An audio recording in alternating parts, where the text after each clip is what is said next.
Dreamland जंगल में सभी जानवर सुबह होते ही सैर को निकलते थे। सिर्फ बेचारा एक सारस ही था जो अपने टूटे पंख की वजह से कहीं नहीं जा पाता था।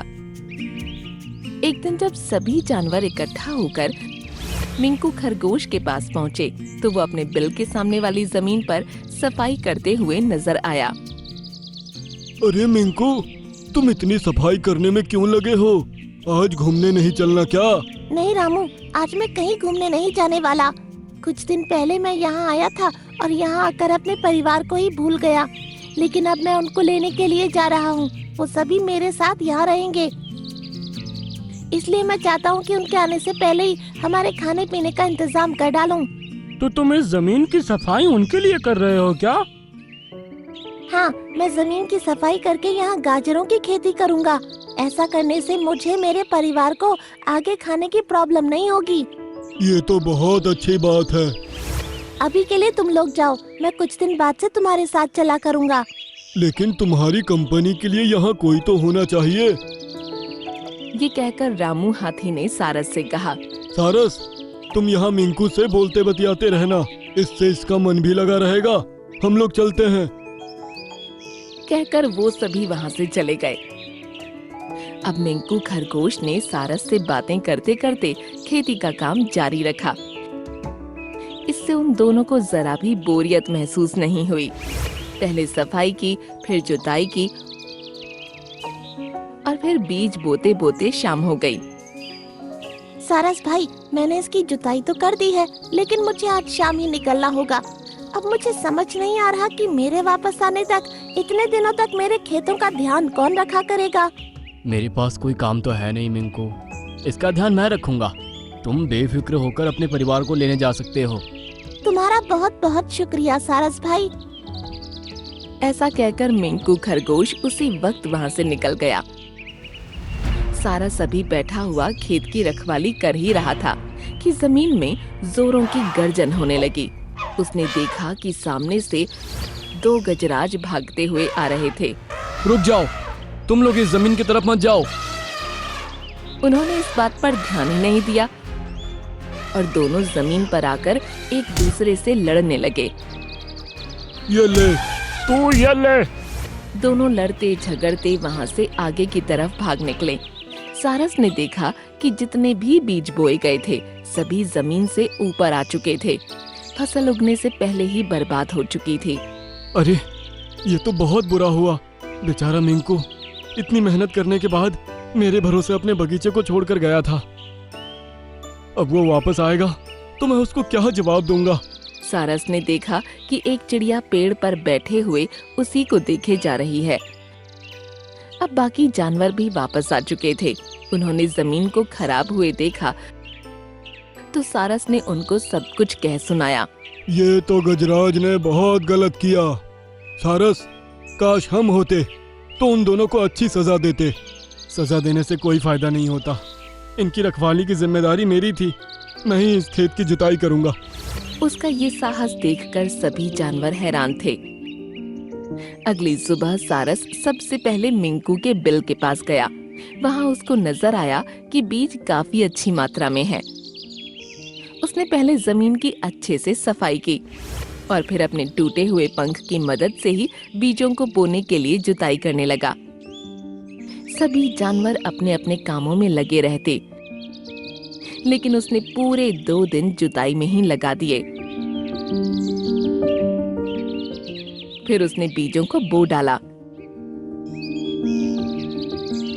अब उसने चैन की सांस ली और फिर वहीं बैठकर आराम करने लगा। कुछ दिन बाद जब मिंकू वापस आएगा तब तक ये बगीचा गाजरों से भर चुका होगा। कई दिन गुजर गए और बगीचे में फसल भी उगने लगी।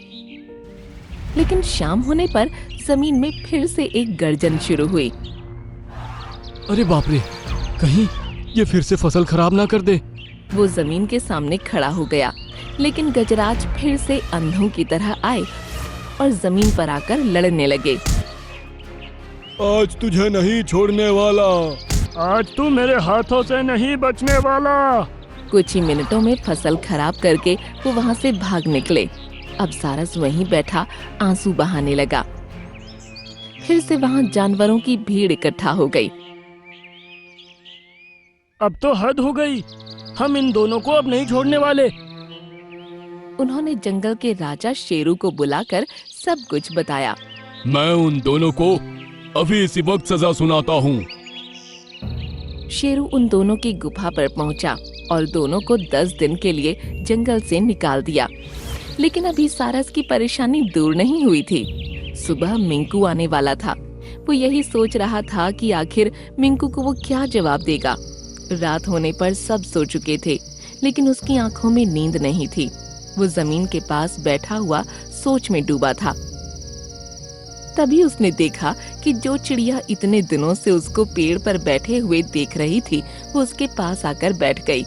प्यारी चिड़िया, कैसी हो तुम? मैं ठीक हूँ सारस, तुम कैसे हो? अरे, तुम तो बोल सकती हो, फिर तुमने इतने दिनों से मुझसे बात क्यों नहीं की? मैं इस जंगल से नहीं हूँ सारस, मैं जादुई पहाड़ी से हूँ। काफी दिनों से मैं तुम पर नजर रखे हुए थी।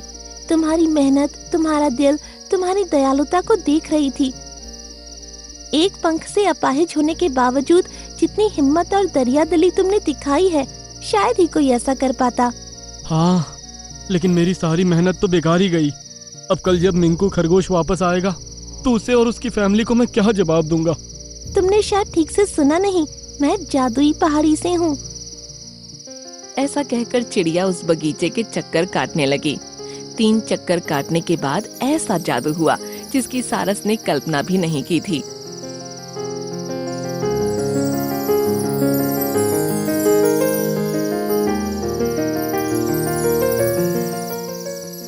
जमीन अपने आप साफ हो गई और उस पर पहले से भी ज्यादा गाजरें उगाईं।